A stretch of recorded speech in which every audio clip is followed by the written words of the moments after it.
जय हिंद एवरीवन। तो कैसे हैं आप लोग। तो हम अपने स्कॉलरशिप जो हमारे स्कॉलर कह रहे हैं, स्कॉलर जितने भी हमारे थिंकर स्कॉलर हैं, तो उनके बारे में हम बात कर रहे थे अपने इस सीरीज में। तो आज हम बात करेंगे दोस्तों अपने इस सीरीज में ब्रोनिस्लॉ मलिनोव्स्की के बारे में। दोस्तों इनका जो टाइम ड्यूरेशन था 1884 से 1942 तक था दोस्तों। अब इनके बारे में हम बात करेंगे दोस्तों। देखिए दोस्तों, जो ब्रोनिस्लॉव मलिनोव्स्की थे वो हमारे कहाँ के रहने वाले थे, वो हमारे पोलैंड के रहने वाले थे। इसीलिए इनको क्या बोलते हैं, पॉलिश बोलते हैं, पॉलिश। प्लस उसके साथ साथ इनका जो मेजर वर्क था वो कहाँ था, वो एक एंथ्रोपोलॉजिस्ट थे दोस्तों। पहले अब देखिए, आप सोचेंगे कि सर ये सोशियोलॉजिस्ट है, एंथ्रोपोलॉजिस्ट है। तो दोस्तों पहले 19 सेंचुरी के समय उसमें उस समय सोशियोलॉजी एंथ्रोपोलॉजी में उतना डिफरेंस नहीं था। तो इसीलिए वो क्या कर रहे थे, वो फील्ड स्टडी कर रहे थे, स्ट्रक्चर फंक्शनलिज्म कर रहे थे, कई सारे एस्पेक्ट वो कर रहे थे। प्लस उसके साथ साथ ये जो हमारे मलिनोव्स्की साहब हैं वो एथनोग्राफर भी हैं। एथनोग्राफर क्या होता है दोस्तों, जो पार्टिसिपेंट ऑब्जर्वेशन, जो वहाँ पे जाके लोगों को स्टडी करे। सपोज दैट मान लीजिए ये कोई कस्बा है, वहाँ पे ये सपोज दैट ये मलिनोव्स्की हैं, वो यहाँ पे गए, उनके साथ टाइम स्पेंड किए, फिर उनके साथ साथ वो स्टडी किए, वहाँ पे रह के, वहाँ पे पार्टिसिपेट करके ऑब्जर्व किए। तो उसे हम बोलते हैं क्या, एथनोग्राफर बोलते हैं दोस्तों। प्लस उसके साथ साथ दोस्तों उनको देखिए, जैसे यहाँ पे आप डायग्राम में देख सकते हैं उनका जो स्टडी है, ये देखिए कौन है दोस्तों, ये हमारे ब्रोनिस्लॉव मलिनोव्स्की है। वो यहाँ पे जो हमारा ट्राइब एंड आइलैंड है वहाँ पे वो गए हैं, वहाँ पे स्टडी कर रहे हैं, लोगों को देख के, लोगों के साथ रह के, वहाँ पे लोगों को देख रहे हैं कि कैसे लोग रह रहे हैं, उनके विचारधाराओं को समझ रहे हैं। फिर देखिए यहाँ पे, जैसे यहाँ पे लोगों के रहन सहन, कल्चरल स्टडी, वो सारे कुछ एस्पेक्ट उनके बारे में बात कर रहे हैं। देखिए जैसे यहाँ पे आप देख सकते हैं मलिनोव्स्की सर वहाँ पे, इसी को बोलते हैं क्या दोस्तों, पार्टिसिपेंट ऑब्जर्वेशन।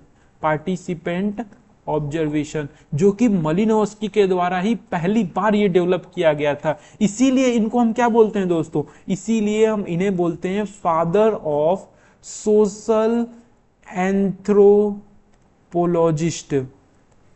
इसीलिए हम इन्हें क्या बोलते हैं, फादर ऑफ सोशल एंथ्रोपोलॉजिस्ट दोस्तों।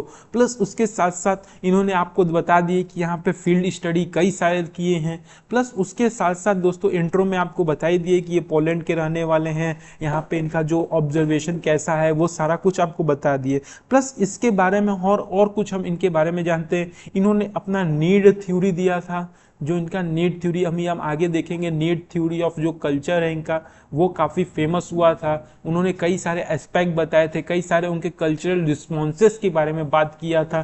प्लस उसके साथ साथ हम बात करेंगे उनका पर्सपेक्टिव जो मैजिक, साइंस और रिलीजन के बारे में था, उसके बारे में भी हम दोस्तों बात करेंगे। मैजिक, साइंस, रिलीजन, वो सारे एस्पेक्ट के बारे में हम बात करेंगे। प्लस उसके साथ साथ उनका जो एक स्टडी था कूला रिंग के बारे में, वो भी हम इसी लेक्चर में जानेंगे। कूला रिंग के भी 2 टाइप होते हैं, उसके बारे में हम जानेंगे। ये सारे कुछ एस्पेक्ट इनके बारे में हम जानेंगे दोस्तों। और जो हमारे ब्रोनिस्लॉव मलिनोव्स्की थे, वो जेम्स फ्रेजर जो कि हमारे मैजिक, साइंस, रिलीजन के बारे में बात करते हैं, वो इनसे काफ़ी इन्फ्लुएंस थे दोस्तों। जो हमारे मलिनोव्स्की थे, जेम्स फ्रेजर से वो काफ़ी इन्फ्लुएंस है दोस्तों। ये भी यूजीसी नेट में क्वेश्चन पूछ देता है दोस्तों, क्योंकि ये जो मलिनोव्स्की थे हमारे, जो ब्रोनिस्लॉव मलिनोव्स्की थे, वो इनके थ्योरी को क्या किए थे, उनके थ्योरी को क्या किए थे, क्रिटिसाइज किए थे दोस्तों।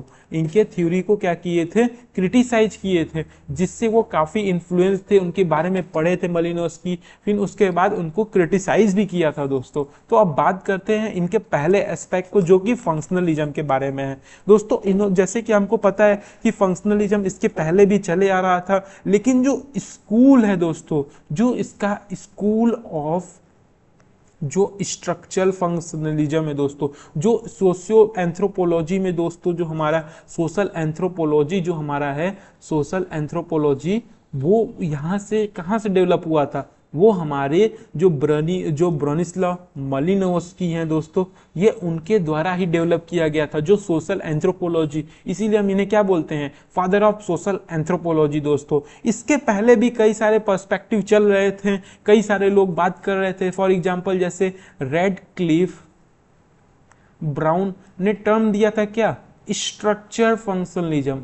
उन्होंने क्या दिया था टर्म, स्ट्रक्चर फंक्शनलिज्म। दोस्तों ये काफी इंपॉर्टेंट पॉइंट है, ये मार्क्स हर एक पॉइंट, जितना पॉइंट हम आपको बता रहे हैं वो हर एक पॉइंट आपके क्या बन सकते हैं, एक क्वेश्चन बन सकते हैं। इसके पहले जो रेडक्लिफ ब्राउन थे वो स्ट्रक्चर फंक्शनलिज्म के बारे में बात करते हैं, लेकिन इनके थ्योरी को जो हमारे मलिनोवस्की हैं, मलिनोवस्की वो रिजेक्ट करते हैं इनके थ्योरी को रिजेक्ट करते हैं, कहते हैं हम तो कोई भी चीज स्ट्रक्चरल फंक्शनलिज्म नहीं, पहले उससे पहले फंक्शनलिज्म आता है। अब उनके द्वारा ये फंक्शनलिज्म का मतलब क्या है दोस्तों, उनके द्वारा ये मतलब है फंक्शनलिज्म का कि हर एक जितने भी सोसाइटी में चीजें होती हैं उनका कुछ ना कुछ रोल होता है। इसीलिए हम कह सकते हैं कि जो स्कूल ऑफ थॉट ऑफ जो हमारा सोशल एंथ्रोपोलॉजी में फंक्शनलिज्म का है वो हमारा जो हमारे ब्रानिस्लाव मालिनोव्स्की के द्वारा ही हुआ था दोस्तों।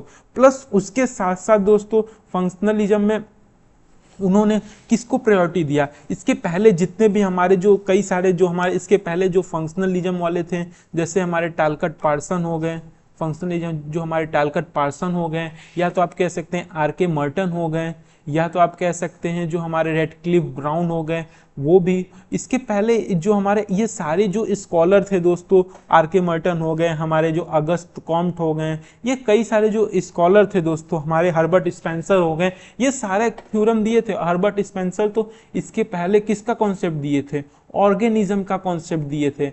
पॉइंट टू रिमेंबर दोस्तों, ये भी क्वेश्चन पूछ देता है। लेकिन इनके सारे फंक्शन जो इतने भी सारे फंक्शनलिज्म है वो इनसे अलग थे, ये इनसे अलग थे। जो हमारे ब्रोनिस्लाव मालिनोव्स्की थे वो कहते थे, उनका जो फंक्शनलिज्म का कॉन्सेप्ट था, इन सारे जो ये जो Talcott Parson, R K. Merton, Radcliffe Brown, August Comte, Herbert Spencer, ये सारे बात करते थे क्या, स्ट्रक्चर फंक्शनलिज्म के दोस्तों, क्योंकि वो कहते थे जनरली में हमारा स्ट्रक्चरल फंक्शनलिज्म है। आखिर में ये लोग क्यों कहते थे स्ट्रक्चरल फंक्शनलिज्म में, उसका भी रीजन है, क्योंकि इनके हिसाब से वो पहले डिसाइड करते थे कि हम सोसाइटी को पहले प्रेफरेंस देंगे, प्रायोरिटी हम सोसाइटी को देंगे, फिर बाद में इंडिविजुअल को देंगे। अगर हम स्ट्रक्चर में, सोसाइटी के स्ट्रक्चर में चेंजेस ला दिए तो इंडिविजुअल खुद ब खुद चेंज हो जाएगा। ऐसा मानना था किसका, जो हमारे Talcott Parson, R K. Merton, Radcliffe Brown, August Comte, हमारे जो हर्बर्ट स्पेंसर, इनका था। लेकिन जो मालिनोव्स्की का फंक्शनलिज्म का कॉन्सेप्ट था उसमें उन्होंने जो प्रायोरिटी दिया है दोस्तों, उन्होंने जिसमें प्रायोरिटी दिया है, पहले किसको दिया है, इंडिविजुअल को दिया है दोस्तों। उन्होंने पहले जो प्रायोरिटी दिया है वो इंडिविजुअल, स्पेलिंग थोड़ा बहुत दोस्तों इधर उधर हो सकता है क्योंकि बोलते बोलते उसे लिखना थोड़ा, इंडिविजुअल को ज्यादा प्रेफरेंस दिया है किसके कंपैरिजन में, सोसाइटी के प्रेफरेंस में दोस्तों। और उनका जो मीनिंग था, जो मालिनोव्स्की का जो फंक्शनलिज्म का मीनिंग था वो काफी डिफरेंस था। वो कहते थे कि जो फंक्शनलिज्म है, जो फंक्शनलिज्म है दोस्तों, वो नॉर्मल में जैसे लोग समझ रहे हैं स्ट्रक्चर फंक्शनलिज्म, वो है नहीं, वो रियलिटी में है ही नहीं। वो बात करते हैं स्ट्रक्चरल फंक्शनलिज्म, वो एक प्योर जो प्योर फंक्शनलिज्म के बारे में बात करते हैं दोस्तों, जो मालिनोव्स्की हैं। और इसके पहले जितने भी हमारे ये थे, जो रेडक्लिफ ब्राउन थे, वो किसके बारे में बात करते थे, वो स्ट्रक्चरल फंक्शनलिज्म के बारे में बात करते थे।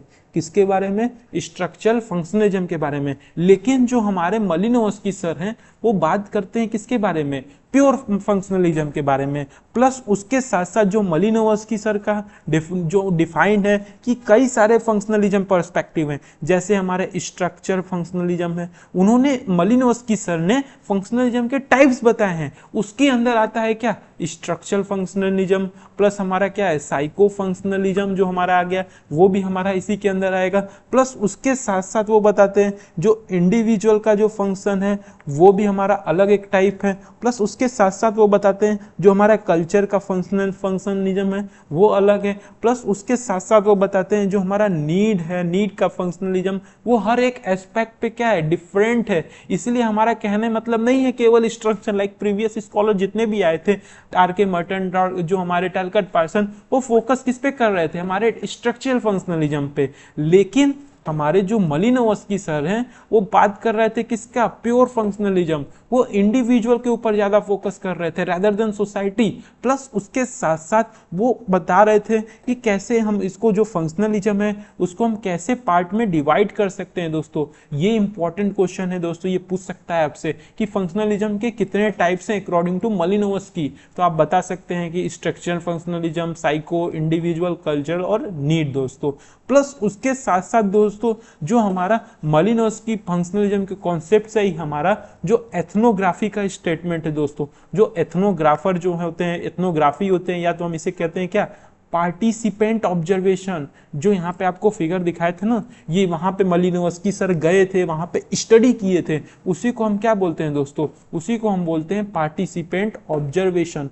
वो पहली बार किसके द्वारा किया गया था, rather than none of them but Malinowski, Malinowski के द्वारा किया गया था दोस्तों। तो ये पॉइंट आप भूलिएगा मत। और ये कौन से आइलैंड पे किए थे पहली बार, आप बताइए, कमेंट में बताइए, कमेंट में कॉमन फर्स्ट।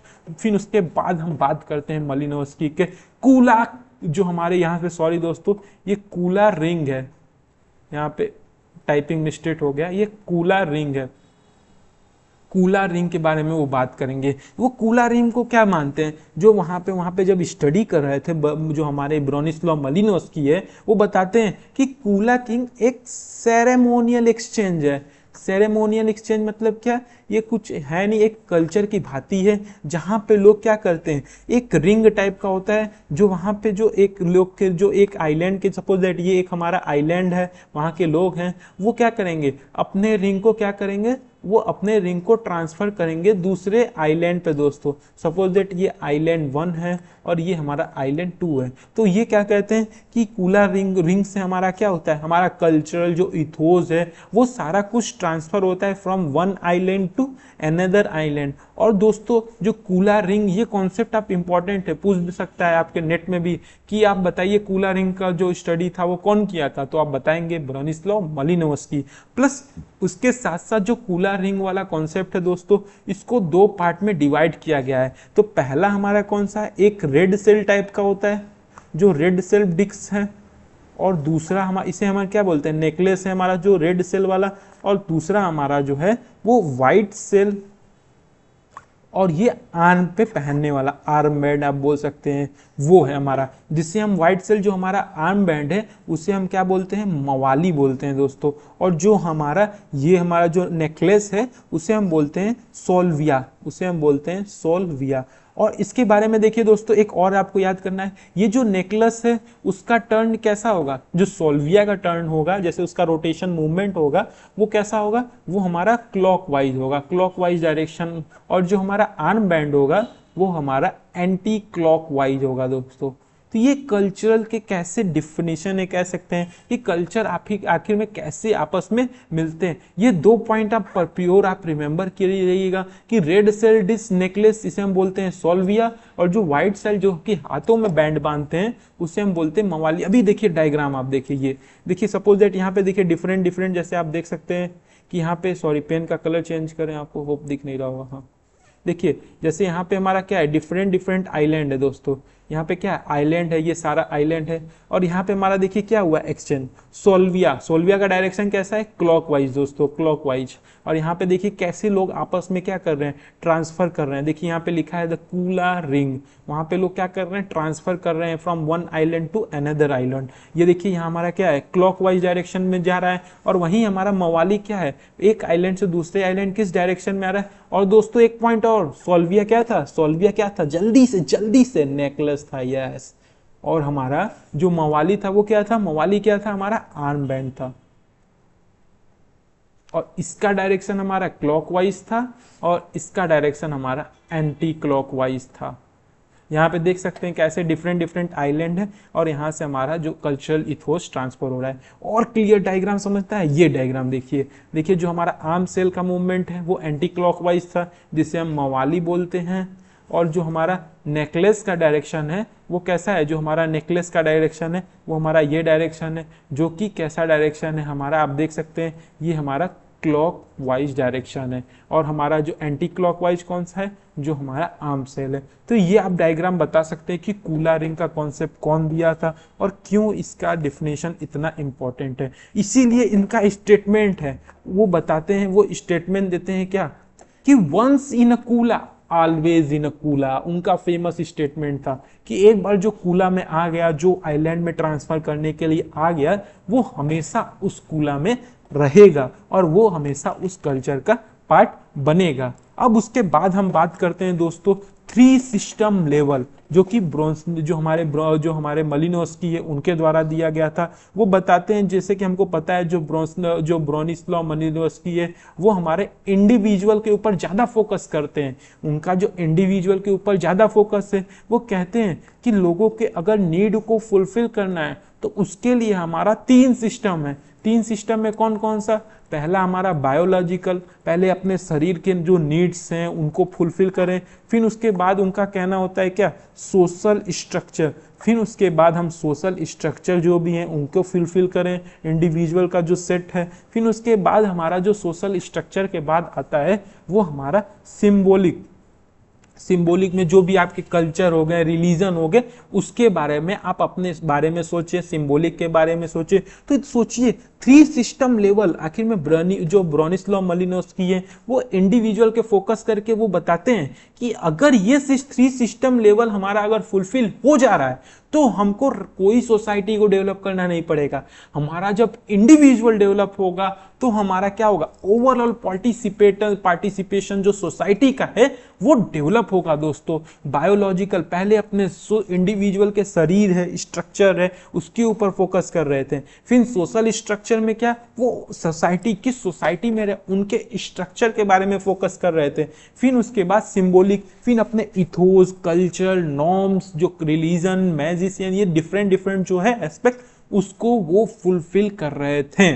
फिर बात करते हैं थ्योरी ऑफ वर्च्यू, जो वाइटल सीक्वेंस है, जो कि किसके द्वारा किया गया था, none of the less but जो हमारे ब्रोनिस्लाव मलिनोव्स्की के द्वारा दिया गया था। इसमें वो क्या बताते हैं, इसमें वो बताते हैं कि कैसे जो हमारा बायोलॉजिकल फाउंडेशन स्ट्रांग होगा तो हम किसी भी जो हमारा नीड्स होगा वो फुलफिल होगा। और उसका प्रोसेस क्या है, बायोलॉजिकल फाउंडेशन का आखिर में प्रोसेस क्या है, उसके बारे में वो क्या करते हैं, बात करते हैं। प्लस उसके साथ साथ वो बताते हैं कैसे सोसाइटी में हमारा जो नीड्स होता है वो कैसे फुलफिल होता है। तो बात करते हैं कि किसी चीज को जैसे हम सोचते हैं, कोई चीज हम समझते हैं, तो उसके लिए पहले हमारे इंपल्स में होना चाहिए, हमारे दिमाग के नसों में होना चाहिए। नस में अगर घूमेगा वो चीज तो जाके हमारा कहीं ना कहीं वो एक्शन पार्ट में, एक्ट पार्ट में आएगा। और एक्ट पार्ट में हम क्या करेंगे, साइकोलॉजिकल एक्शन भी हो सकता है। हमारा जो इंपल्स में है, पहले उस धारणा को, उस आइडियोलॉजी को अपने मन में डालें, फिर उसके बाद उसके हिसाब से एक्ट किए। जब हम एक्ट करेंगे तब जाके हमको कहीं ना कहीं रिजल्ट में क्या मिलेगा, सेटिस्फैक्शन मिलेगा। तो ये बताते हैं कि कैसे बायोलॉजिकल फाउंडेशन है जो कि हमारे समाज में ये बनता है दोस्तों। तो ये काफी इंपॉर्टेंट है, ब्रोनिस्लाव मलिनोव्स्की का इंपॉर्टेंट पॉइंट है, तो प्लीज आप इसे रिमेंबर किए रहिएगा। फिर बात करते हैं जो नीड थ्योरी है मलिनोव्स्की के, उसके बारे में बात करते हैं दोस्तों। ये नीड थ्योरी, इसके पहले भी हमने देखा कैसे अपने 3 सिस्टम लेवल पे जो हमारे अगर बायोलॉजिकल, सोशल स्ट्रक्चर प्लस उसके साथ साथ अगर हम सिंबॉलिक को डेवलप करें तो हमारे कहीं ना कहीं इंडिविजुअल लेवल पे जो डेवलपमेंट होगा वो सोसाइटी में भी डेवलप होगा। अगर बात करें नीड थ्योरी तो जो हमारे मलिनोव्स्की हैं उनके द्वारा 3 एस्पेक्ट दिए गए थे नीड थ्योरी के, 3 एस्पेक्ट। पहला क्या है, बेसिक नीड, अभी पॉइंट लिख लीजिए फिर बताएंगे। बेसिक नीड, फिर उसके बाद हमारा पॉइंट है डिराइव नीड, फिर उसके बाद हमारा कौन सा है, इंटीग्रेटिव नीड। अब इसके बारे में हम बात करेंगे दोस्तों। देखिए बेसिक नीड में क्या है, बेसिक नीड में हमारा पहला नीड क्या आ रहा था, जो 3 सिस्टम ऑफ लेवल में था उसमें क्या था, पहला हम अपने बायोलॉजिकल डेवलपमेंट करें, उसके लिए खाना पीना, जो भी हमारा रोटी कपड़ा मकान, जितने भी हमारे बेसिक एस्पेक्ट हैं वो सारे कुछ हमारे किस में आएंगे, बेसिक नीड में आएंगे। प्लस उसके साथ साथ हमारे साइकोलॉजिकल भी डेवलपमेंट होना चाहिए, मन से लगे कि हमारा यस, क्योंकि हर लोगों के लिए तो अलग अलग पर्सपेक्टिव है अपने नीड को फुलफिलमेंट करने के लिए। तो हम इसीलिए मालिनोव्स्की बोले हैं कि इसमें हमारे बायोलॉजिकल प्लस साइकोलॉजिकल दोनों एस्पेक्ट आएंगे बेसिक नीड में। फिर डिराइव नीड में क्या आएगा कि जो कि कल्चर के द्वारा डिराइव किया गया है। अगर कल्चर उस चीज को डिमांड कर रहा है, फॉर एग्जाम्पल अगर कल्चर कहता है कि आपको धोती कुर्ता पहनना है, तो आपको कहीं ना कहीं वो एक बेसिक नीड की तरह लगेगा। इसीलिए वो बोलते हैं कि जो कल्चर से डिराइव हुआ है नीड, उसी को हम क्या बोलते हैं, डिराइव नीड। फॉर एग्जाम्पल जैसे आपको कहा जाता है कि आप सपोज दैट कोई भी आप इसको जैसे कोई भी आप रिलीजन ज्वाइन किए हो, वहां का वो फेमस एस्पेक्ट हो कि आपको इस टाइप का क्लोथ पहनना है, तो कहीं ना कहीं वो रिलीजन से क्या है, डिराइव टाइप का नीड है। प्लस उसके साथ साथ बात करें हम इंटीग्रेटिव नीड। इंटीग्रेटिव नीड में क्या आता है दोस्तों, इंटीग्रेटिव नीड में हमारा आता है, इंटीग्रेटिव मतलब क्या होता है, इकट्ठा नीड। इकट्ठा हमको लोगों को जरूरत है, लोगों के मन में क्या क्या विचारधाराएं चल रहे हैं, लोगों को टेंशन हो रहा है, उसको फुलफिलमेंट करने के लिए जो सोसाइटी में मैजिक, रिलीजन, सिंबल, जो कल्चर चलाते हैं, उसको फुलफिलमेंट करने के लिए हम क्या यूज करते हैं दोस्तों, हमारा जो मेन मोटो है, इसीलिए जो हमारे ब्रोनिस्लॉव मालिनोव्स्की है वो देते हैं क्या, इंटीग्रेटिव नीड, जिसमें हमारा आता है क्या, मैजिक, रिलीजन और जो हमारे कल्चर के एथोस होते हैं, वो ओवरऑल हम कह सकते हैं जो हमारा सिंबॉलिक वाले एस्पेक्ट थे, वो सारे कुछ हमारे नीड थ्योरी ऑफ मालिनोव्स्की में आते हैं। प्लस उसके साथ साथ उन्होंने और बात किया था, नीड के बारे में काफी बात किया था। उसमें वो बताए थे कि कैसे हमारा 7 types of need and culture responses है। तो उसमें उन्होंने 2 एस्पेक्ट बात किया था, एक तो हमारा जो बेसिक नीड है, प्लस उसके साथ साथ जो हमारा कल्चर के द्वारा जो रिस्पॉन्सेज नीड्स आते हैं उसके बारे में बात किया था। जैसे यहाँ पे आप देख सकते हैं जो हमारा मेटाबॉलिज्म है, जो हमारा पोटेंशियल है, उसका बेसिक नीड है हमारे मेटाबॉलिज्म, लेकिन उसका कल्चर का रिस्पॉन्स क्या आता है, कमिसेरिएट। इसका मतलब क्या है, आप खुद अपने आप को डेवलप कीजिए, अपने आप को एक तरीके से एकाग्र तरीके से आप अपने आप को कीजिए, कमिटेड कीजिए। प्लस अगर बेसिक नीड जैसे रिप्रोडक्शन आता है, तो कल्चर रिस्पॉन्स क्या करता है कि किनशिप, उसको हमको अपने परिवार को आगे बढ़ाने के लिए हमको कहीं ना कहीं बेसिक रिप्रोडक्शन फुलफिलमेंट करना है। आखिर में ये क्या है, आप बोलोगे सर आखिर में ये क्या है। देखिए जो ये चीज है 7 type of need and culture responses, जो हमारे बेसिक नीड है, वही कहीं ना कहीं इनडायरेक्टली हमारे बेसिक नीड में ही आते हैं। एग्जाम्पल जैसे बॉडी को कंफर्ट चाहिए, बेसिक नीड क्या है, हम अपने बॉडी को कंफर्ट एकदम कंफर्ट रखें, तो उसका जो कल्चर रिस्पॉन्सेज क्या है, कंफर्ट रखने का मतलब है कल्चर में शेल्टर रहे। जैसे सेफ्टी का है, प्रोटेक्शन, मूवमेंट का है कि हम कुछ ना कुछ एक्टिविटीज करते रहें, ग्रोथ का क्या है, इसमें ट्रेनिंग हो, उससे हमारा ग्रोथ हो, हेल्थ, और कल्चर में क्या करेंगे, साफ सफाई होना चाहिए। तो ये कहीं ना कहीं जो कल्चर रिस्पॉन्सेज हैं वो हमारे बेसिक नीड को ही फुलफिलमेंट कर रहे हैं। वही एस्पेक्ट बात कर रहा है हमारे जो हमारे ब्रोनिस्लॉव मालिनोव्स्की हैं दोस्तों। तो आप इस चीजों को आप याद कर सकते हैं, 7 पॉइंट काफी इंपॉर्टेंट पॉइंट है दोस्तों, ये पॉइंट आपको रिमेंबर करना है।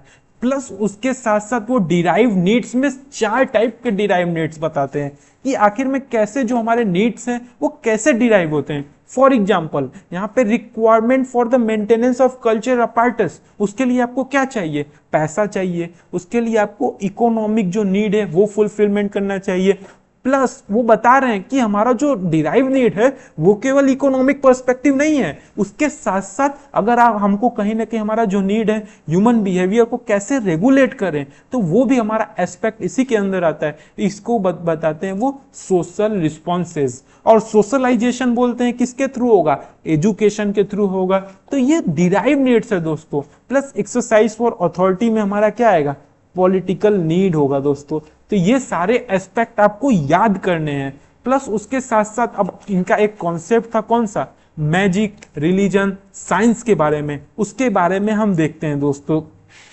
देखिए जो मैजिक होता है, जो रिलीजन होता है, जो साइंस होता है, जो ब्रोनिस्लॉव मालिनोव्स्की समझते हैं, वो उनका जो डेफिनेशन है मैजिक का, वो है कि हमारा जो मैजिक क्या है, एक स्टैंडर्डाइजेशन क्या है, स्टैंडर्डाइजेशन एक सर्विस है जो पीपल के कॉन्फिडेंस को, जो पीपल के इंपॉर्टेंट जो टास्क होते हैं उसको फुलफिलमेंट करने के लिए कहीं ना कहीं वो सोचते हैं कि भगवान आएंगे, या कोई के पास एक स्टैंडर्ड क्या होता है, एक कहीं ना कहीं हम जो इंपॉर्टेंट टास्क होता है उसको कंप्लीट करने के लिए उसको मैजिक होना जरूरी है। मतलब वो समझते हैं, वो मैजिक पे बिलीव करते हैं। जैसे फॉर एग्जांपल जब जो हमारे ब्रोनिस्लाव मालिनोव्स्की थे वो क्या कर रहे थे, वो कहीं ना कहीं बता रहे थे कि जो ट्राइबॉन्ड आइलैंड में लोग थे वहां पे वो मैजिक पे बिलीव करते थे। वो बताते हैं कैसे जो हमारा जो मैजिक है वो हमारा साइकोलॉजिकल नीड को फुलफिलमेंट करता है दोस्तों। तो वही चीज बताते हैं कि जो मैजिक वाला एस्पेक्ट है, मैजिक क्या करता है, मैजिक व्हाट वाज जो स्टैंडर्डाइजेशन, जो भी आप स्टैंडर्ड कर रहे हैं वो है जो सर्विस आप पीपल को प्रोवाइड कर रहे हैं उनको वो बिलीव कराना है कि जो भी आप सर्विस प्रोवाइड कर रहे हैं उसमें उनको कॉन्फिडेंस देना है कि कैसे वो अपने टास्क को क्या करें, कंप्लीट करें। इससे क्या होगा, कहीं ना कहीं बैलेंस होगा, कहीं ना कहीं जो एंगर का जो एंगर वाला कॉन्सेप्ट है वो भी कहीं ना कहीं उनसे कम होगा। प्लस उसके साथ साथ कहीं ना कहीं एक एस्पेक्ट है मैजिक जो सोच विचार से कि कहीं ना कहीं जो हमारा हेट है, थ्योरी ऑफ हेट, वो भी कम होगा। प्लस उसके साथ साथ जो हमारा एंजाइटी है दोस्तों वो भी कहीं ना कहीं हमारा कम होगा। फिर उसके बाद हम बात करते हैं रिलीजन के बारे में। तो रिलीजन वो क्या करता है, अकॉर्डिंग टू जो हमारे ब्रोनिस्लाव मालिनोव्स्की है वो बताते हैं कि रिलीजन का सबसे इंपॉर्टेंट रोल क्या होता है, इमोशनल स्ट्रेस को मैनेज करना दोस्तों।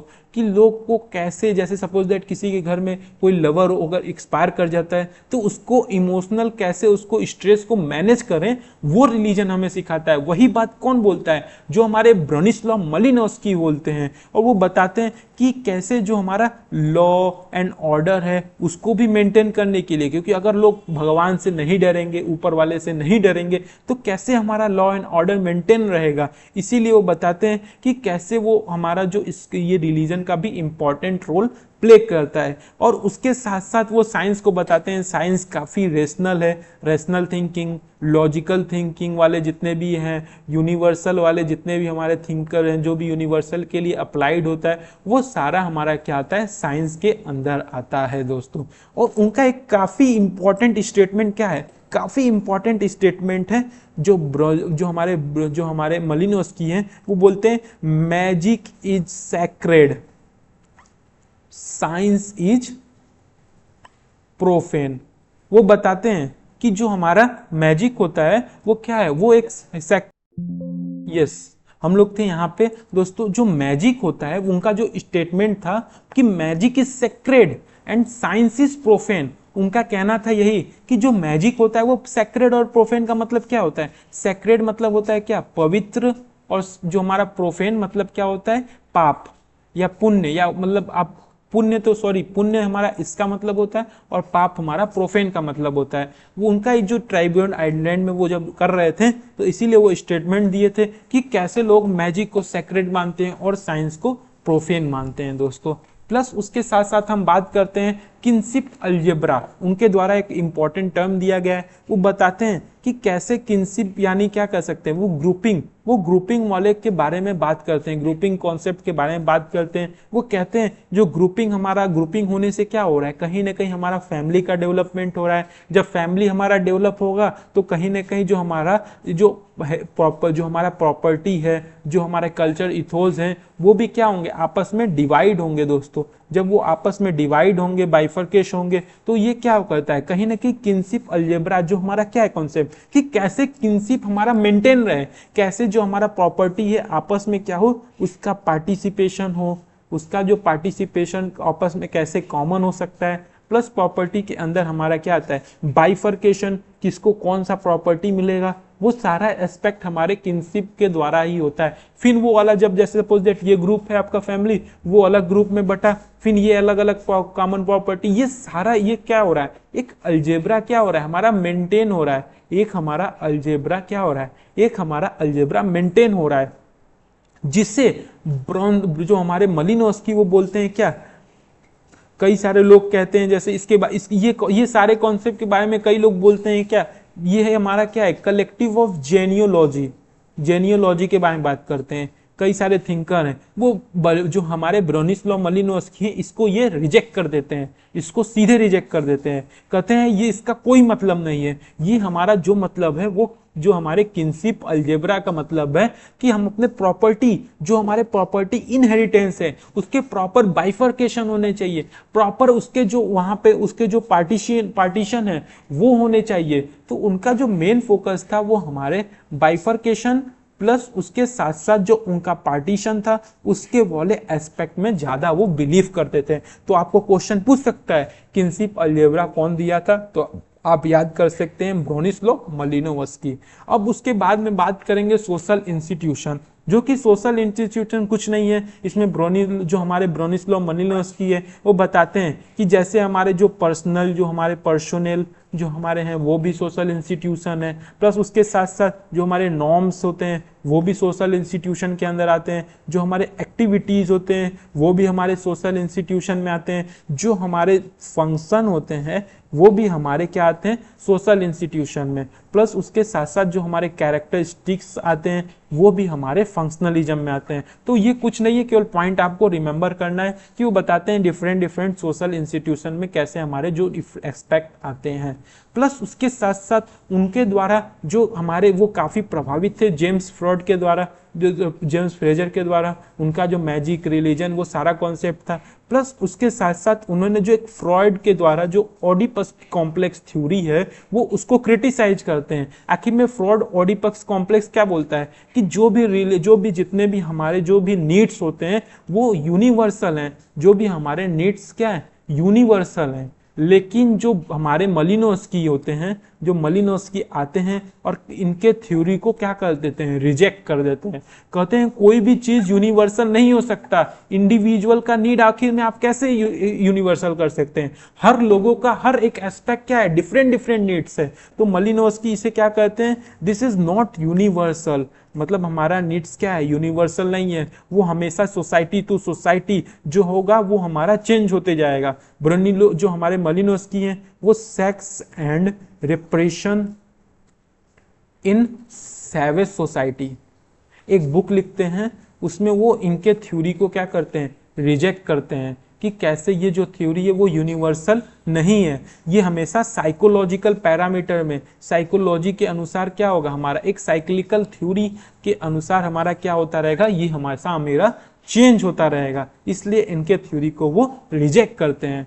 तो दोस्तों ये था हमारा क्या सारा कॉन्सेप्ट। अब बात करेंगे जो पॉइंट निकालना है, इतने देर से जो लेक्चर चल रहा है आखिर में जो पॉइंट निकाल रहे हैं वो किसके बारे में बात करता है, बात करता है पहला हमारा क्या हमारे जो ब्रोनिस्लाव मालिनोव्स्की थे फादर ऑफ सोशल एंथ्रोपोलॉजिस्ट थे, वो पार्टिसिपेंट ऑब्जर्वेशन के बारे में बात करते हैं। उन्होंने फील्ड वर्क किया था ट्राबियन आइलैंड में किया था, जिसे कूला रिंग यहाँ पे भी कूला रिंग के बारे में पढ़ा था। उन्होंने नीड थ्योरी दिया था, मैजिक साइंस और रिलीजन के पर्सपेक्टिव में बात किया था, और एक फेमस स्टेटमेंट जो magic is as a sacred and science as a, comment में बताइए दोस्तों, कमेंट में come on science as a what profane, आप कमेंट में भी जरूर लिखिएगा, प्रोफेन यहाँ पे लिखा भी है सॉरी।